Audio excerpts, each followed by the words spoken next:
It was a peaceful morning as I drove toward our lake cabin, a place I had worked hard to make my sanctuary. After weeks of planning and a long drive, I had finally decided to take a few days off to relax. The sun was shining brightly, and everything seemed perfect. I unloaded my supplies from the car, bags filled with groceries and necessities for the next few days. As I walked down the dock, carrying the provisions to my boat, I couldn't help but smile. The tranquility of the lake, the crisp air, and the beauty of nature always had a way of soothing my soul. However, that serenity was soon interrupted. As I was unloading the last of the bags onto the boat, I noticed a woman in a yellow dress standing by the cabin, her gaze fixed firmly on me. She was no stranger. I recognized her immediately, the notorious HOA Karen who had always made my life difficult. She had been complaining about my property for weeks, making demands and imposing restrictions that I never agreed to. Without any warning, she called the cops.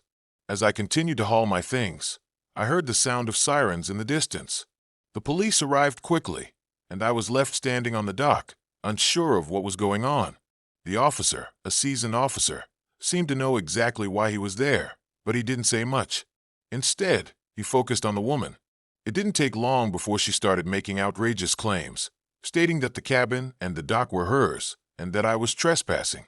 She even pointed to the provisions I had brought, accusing me of stealing supplies from her. The absurdity of the situation almost made me laugh. But then I realized she wasn't joking. I calmly explained to the officer that this was my property and showed him the paperwork proving it. But she didn't back down. In fact, she became more aggressive, claiming the lake and surrounding land as her own, as if she had any right to it. The officer seemed skeptical of her, and after a few minutes of questioning, it became clear to him that she had no legitimate claim. The tension in the air was thick, but in the end, the cops sided with me, telling her that her actions were out of line and that I had every right to be there.